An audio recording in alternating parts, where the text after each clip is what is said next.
So yan, meron tayo dito Barako 2. Nagsawa na yung ibang mekaniko doon sa lugar nila kasi namamatay na andar. So nagpalit na sila ng ignition coil, nagpalit na sila ng CDI. So ang regulator, nagpalit na din sila, tinesting nila yung isang motor. So nahagada na sa gastos yung may-ari.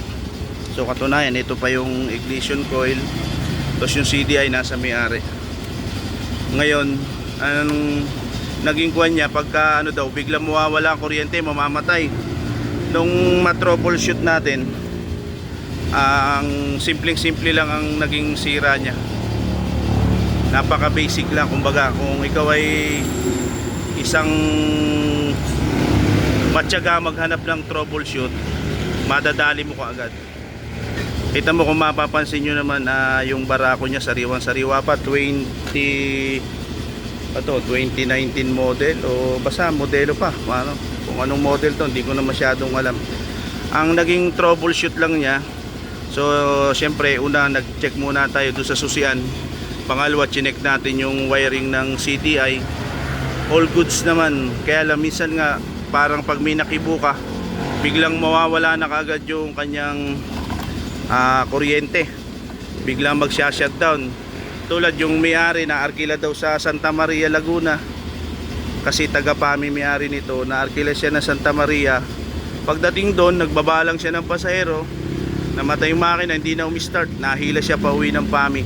Tapos yun nga, nung kanilang ipagawa, nagpalit ng ignition coil, CDI. So yung mga ganong kasing mga pyesa, hindi na ibabalik na yan pag naisalpak na sa motor. Talagang magkakaroon na kayo ng debate nung tindahan. Umandar man yan o sa hindi, babayaran nyo na yan. Dito naman sa atin, pagka kami ang gumawa, pwede kami mag-try ng pyesa na hindi nyo pababayaran kung halimbawa hindi yun yung sira. Yun lang nagiging advantage natin. Kaya kahit malayong lugar sila boss, dumayo sa atin hinila. Nagkataon lang na yung pagkakahila nila kahapon sarado. So yan, ang naging sistema nga pala kaya ayaw umandar, nagkaroon siya ng loose contact dito lang sa terminal ng battery, yung negative. Yan, ito lang, kita nyo naman, naputol lang siya. As in na hindi naman niya nakitang putol, nakakabit pa siyang ganyan, pero naglo-loose contact na. Siguro kapirasong wire na lang yung gumagana. So nagpalit ako ng terminal. So pakikita ko sa inyo kung gaano ka-importante yung negative. Kasi itong makikita nyo itong wire na to, yan, dalawang wire. Yung isa niyang papuntang harness, yung isa papuntang CDI.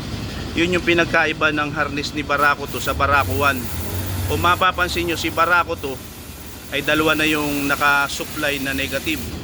Yung isa po niyan ay direct papuntang CDI. Yung isa po ay sa harness.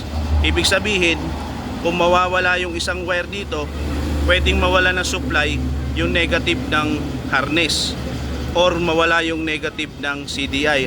Pag nawala yung negative ng CDI, hindi talaga siya maglalabas ng kuryente kahit anong gawin mo.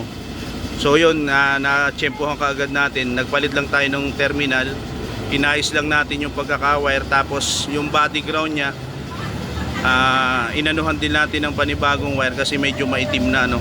Na persa, siguro kalulus contact. Ang wiring kasi ng motor, pag naglulus contact yan, nangingitim. So yun, napaandar na naman natin. So try natin ulit testing. Kasi kanina, pagdating dito, nung malamig, umandar. Ngayon, may nakibula akong wire, biglang nawala na uli. So yun, yung nabiling pyesa ni sir, mga yari pa naman. Kaya lang may reserva na siya. Kaya yun, ating tetestingin na kung pakikita ko pati sa inyo kung paanong nangyari. Nakita nyo, may ilaw. Yan, naandar na siya.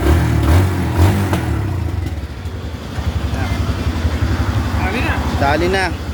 So ngayon pakikita ko sa inyo, pag hinugot ko tong isang wire na to, yan, hugutin natin tong isang wire. Kita nyo mamamatay yung makina nyan. O yan, narinig nyo, namatay. Kahit anong gawin mo sipa, hindi aandar si Barako 2. Kasi yung isang supply nito ay papuntang CDI. So ikakabit ko na ulit. Kita nyo, namatay yung makina. Pagkabit ko ulit yan, yan, aandar na uli yan. Kaya yung may mga Barako 2 at namamalya yung motor nyo, i-check nyo yung harness ng negative, hindi sa puro positive. Ang positive kasi kahit maputol yan, aandar pa rin si motor.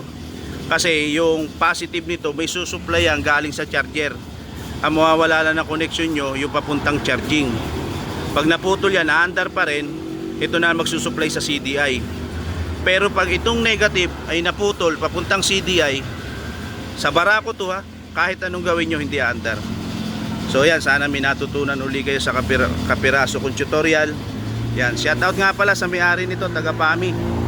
Salamat sa tiwala mo at pinagkatiwala mo itong motor mo, iniwan mo na pati. Yan. Okay. One click.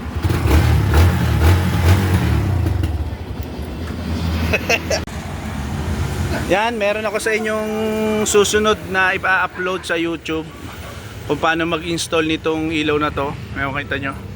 Yan sa mga barako, sa mahilig sa barako. Saka MDL. Tapos hindi tayo magpapalit ng charging ng regulator, pero oras na buksan tong mga ilaw na to, magpa-power charge siya, hindi siya malolobat. Yan, wala tayong papalitan na charger o anuman. May idadagdag lang tayong relay para mag-power charge siya oras na buhay mo yung ilaw. So yan, abangan nyo sa susunod kong i-upload sa ating YouTube channel. Yan, maraming salamat po sa nag-aabang ng ating mga video. Yan, sa barako po, barako, pero pwedeng gamitin rin po sa kahit anong motor. Basta nalaman nyo lang po kung paano mag-install nun. Yan, install po nito para hindi na po kayo dumayo pa. Kung kayo man kung saan sulok man ng lugar, i-upload ko po yon. Kasi may nakita po kasi akong mga video na gano'n ang ginagawa, medyo mahal po ang singilan. Ngayon ipakikita ko na po sa inyo kung paano mag-install na para hindi nyo na po dumayo kayo sa ibang mga shop at ipagawa yung kayang-kaya nyo na po sa sarili nyong motor i-DIY, lalo na po sa barako. Abangan nyo po yung susunod nating video yun na i-upload. So sa barako 2, barako 1, barako 3, pare-pares lang po yun. Kaya pagka susunod ko hong upload, yun na po ang abangan nyo. Yan, kasi na-install ko na po, na video ko na, pero sa susunod ko po i-upload. Update nyo na lang po kayo. Kung kayo nakasubscribe sa aking YouTube channel, nakasubaybay sa mga ina-upload ko, makikita nyo po yung video yun.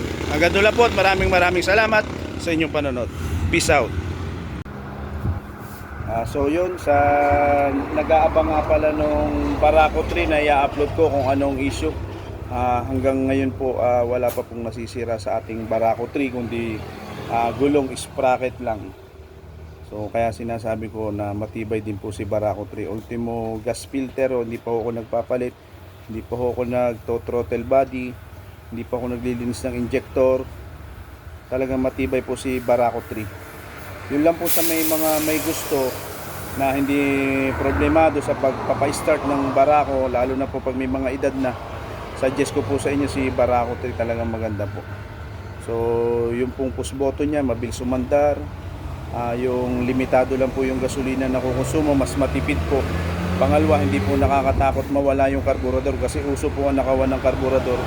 Kaya mas okay po sa akin si Barako 3. Sa totoo lang po na yung ating pong unang in-upload na Barako 3, nadagdagan na po uli ng isang Barako 3 na bago. So hanggang ngayon po wala naman nasira doon sa una kong nakuhang Barako 3. So yun, basta meron tayong papalitan na issue kay Barako 3, ipakikita ko po sa inyo. Bali 3 years na po, 3 years and 2 months na po mahigit si Barako 3. Air filter, gas filter, FI injector, wala pa po tayong napapalitan doon. Bali nagpapalitan lang po natin doon kay Barako 3, brake shoe, gulong, sprocket set, langis, oil filter. Ilan po, hindi ko na mo kayo pinipilit. Sa mga nagtatanong po kasi sa akin kung ano ang mas gusto kong motor, sa akin po ang gusto ko po ay si Barako 3. Yun lang po, hanggang dito lang. Maraming po salamat sa mga nanonood po sa aking YouTube channel. Sana po ay may natututunan kayo at makatulong sa inyong hanap buhay. Hanggang dito lang po at maraming salamat.